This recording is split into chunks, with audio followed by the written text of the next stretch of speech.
নমস্কার, আমি কবিতা, কবিতার করতান থেকে আমার চ্যানেলে সবাইকে স্বাগতম। বড়দেরকে প্রণাম জানাই, ছোটোদেরকে অনেক অনেক আদর আর ভালোবাসা জানালাম। আমি চলে এসেছি এখন হ্যাশট্যাগ আমরা সকলের আজকের বিষয় নিয়ে।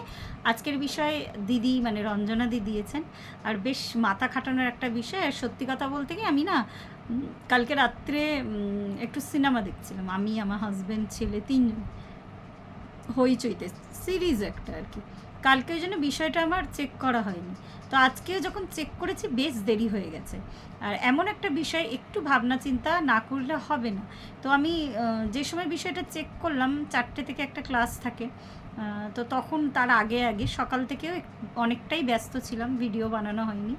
তো চেক করে তো আমি মানে ভাবছি যে কি করব আমি এখন, আমাকে তো বলতেই হবে, তো আমি কি বলবো বিষয়টা আগে বলিনি। হ্যাঁ, খুব সুন্দর একটা বিষয়। এই দিদি যেই গুগলিগুলো দেয় না, মানে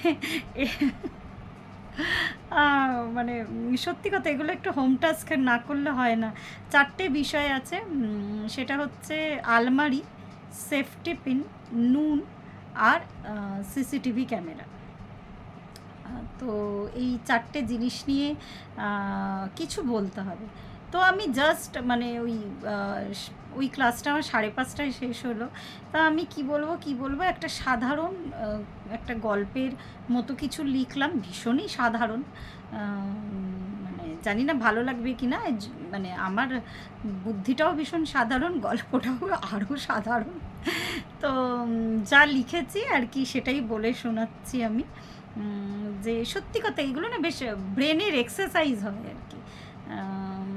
পরের জন্মে যেন আরও বুদ্ধিবৃত্তি নিয়ে জন্মাই আর কি। বুদ্ধিটা অনেক অনেক অনেক বেশি পলিশিংয়ের দরকার আছে, ঘটে সেইভাবে কিছুই নেই। তো যা লিখেছি সেটা নিয়েই বলছি। গল্পটা শুরু করছি। মাধুরী 70 ঊর্ধ্বা একজন মহিলা। তো জীবনের অনেকটা দিন পেরিয়ে এসেছে, যদিও এখনও বেশ কর্মঠ। এখনও প্রত্যহ মর্নিং ওয়াক করেন, নিজের হাতে বাজার করেন, এমনকি বন্ধুদের সাথে মাসে 2বার দেখা করে সময়ও কাটায়, সিনেমায় যায়, বেশ সচল একটা জীবন। ছেলে মনোজিৎ বিদেশে থাকেন, 2 বছরে একবার মায়ের সাথে দেখা করতে আসে। একদিন এক বিকেলবেলায় আলমারি থেকে পুরনো কিছু চিঠি, ফটো আর একটা জংধরা সেফটি পিন বার করলো মাধুরী। পরম যত্নে রাখা ছিল সেই সেফটি পিনটা।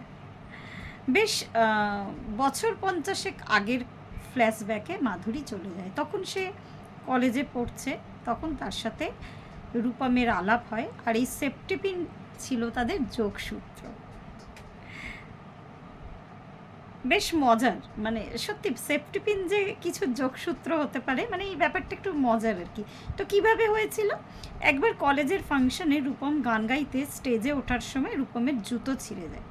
তো মাধুরীর চুড়িতে সেফটি পিনটা ঝুলছিল, সেই সেফটি পিনটা রূপমের দিকে মাধুরী এগিয়ে দেয়, আর রূপমও সেই যাত্রায় তার মানটা রক্ষা হয় আর কি।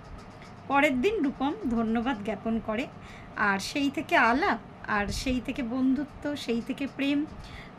বেশ চলছিল জীবনটা, একদম মানে সোজা ছকে বাঁধা একটা ভালো জীবন আর কি। তো সেই যুগে যেরকমভাবে মানে আর কি কী বলবো, কোর্টশিপ চলতো বা প্রেম পর্ব চলতো, তারপরে আর কি দুজনের বাড়ির সম্মতিতে বিয়েও হয়ে যায়। বছর 2 পরে সন্তান হলো মনোজিৎ। বেশ পরিপূর্ণ একটা সংসার, কোনো কিছুই অভাব নেই, না অর্থনৈতিক না মানসিক, বেশ সুখের একটা সংসার ছিল তাদের। বেশ কিছুদিন বাদে, এর বেশ আরও কয়েক বছর বাদে রূপমের মধ্যে অনেকখানি পরিবর্তন দেখা যায়। কিরম পরিবর্তন, বেশ রাত করে বাড়ি ফিরত, অফিসের কাজের ছুতে বেশ কদিন বাইরে থাকতো, বেশ একটা গাছাড়া ভাব। বাড়ি ফেরার পরেও মাধুরীর সাথে খুব বেশি কথাবার্তা বলতো না, আস্তে আস্তে তাদের সম্পর্কটা যেন ঢিলে হয়ে যেতে থাকে।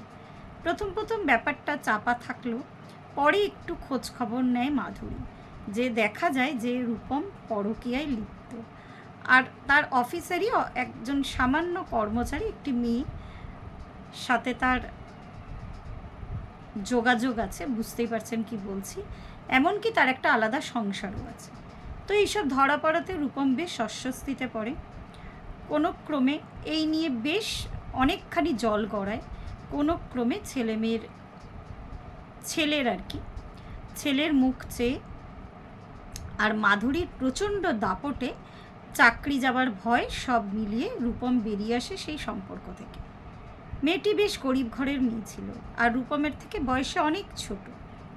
অফিসে এইসব জানাজানি হওয়াতে মেয়েটির কিন্তু চাকরি চলে যায়। তো এই ঘটনা বহু বছর আগে নিবৃত্তি হয়ে গেছে, মানে অনেক আগেকার ঘটনা, মানে এই নিয়ে যে খুব একটা মানে বহু বছর আর কি চাপা পড়ে গেছে এই ঘটনা। তারপরে যেরম সংসার চলছিল আবার সবাই মিলে সেই রকমভাবেই সংসার জীবন তাদের চলতে থাকে। রূপম মারা গেছে বছর 3 আগে। এগুলো ফ্ল্যাশব্যাকে মাধুরী বসে বসে ভাবছিল। আর তারপরে আবার সে যখন আর কি ফিরে আসে এই সময়ে তার ভাবনা চিন্তাটা, 3 বছর আগে রূপম মারা গেছে, মাধুরী একা হয়ে গেল, নিজেকে ভালো রেখেছে, বেশ একার জীবন কাটায়, একার জীবন উপভোগ করে। হঠাৎই পুরনো কথা এই যখন সেইগুলো মনে করছিল তার শরীরটা অস্থির হয়, নাক মুখ দিয়ে রক্ত বেরিয়ে হঠাৎই মারা যায় মাধুরী। প্রথমে পাড়ার আশেপাশের লোক খবরটা পায়, তাকে ডাক্তারের কাছে নিয়ে যাওয়াতে মৃত বলে ঘোষণা করা হয়। সঙ্গে সঙ্গে পুলিশ আসে, কেননা অস্বাভাবিকভাবেই মারা যায়, হঠাৎ করে এরকম নাক মুখ দিয়ে রক্ত বেরিয়ে। তো হার্ট ফেল করে প্রথমে ভাবে, কিন্তু পরে পুলিশি তদন্তে জানা যায় যে মাধুরীকে স্লো পয়জনিং করা হচ্ছিল বিগত 1 বছর ধরে। তখন এই মৃত্যু সংবাদ পেয়ে কিন্তু ছেলে বিদেশ থেকে চলে আসে, আর ঘরে একটি সিসিটিভি লাগানো ছিল। তো সিসিটিভিতে ওটা সিসিটিভি ফুটেজটা অনেকখানি প্রমাণ থাকে।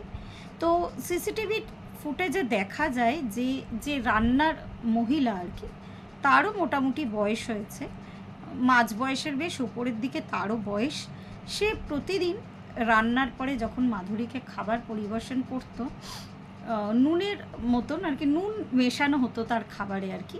তো ওটা ক্যামেরাতে নুনই দেখা যাচ্ছে আর কি, আর তো কিছু বোঝা যাচ্ছে না, যদিও মাধুরী বারণ ছিল যে তার খাবারে যাতে নুন না মেশায়, যেহেতু সে হাই প্রেশারের রোগী। তো এটার ফলে তো পুলিশের স্বাভাবিক সন্দেহ হয়, আর শহর জুড়ে এখন সেই রাঁধুনি ভদ্রমহিলার খোঁজ চলছে। কেন পুলিশি তদন্তে বেরিয়ে এসেছে যে তাকে স্লো পয়জনিং করা হয়েছিল। তো এই গল্পটাই মাথায় এলো আমার। তো আজকে এইটুকুই বললাম। এরকম মাঝে মাঝে আর কি ওই ব্রেনের এক্সারসাইজ হলে ভালোই হয়, কিন্তু এক্সারসাইজটা একটু যদি আমি সকাল সকাল করতাম ভালো হতো। চট করে লিখতে গিয়ে আমি জানি না কীরম লিখেছি বা আপনাদের কেমন লাগবে। তা যে এই পর্যন্তই রইল। প্রত্যেকে ভালো থাকবেন, পরিবারের সকলকে ভালো রাখবেন। ধন্যবাদ।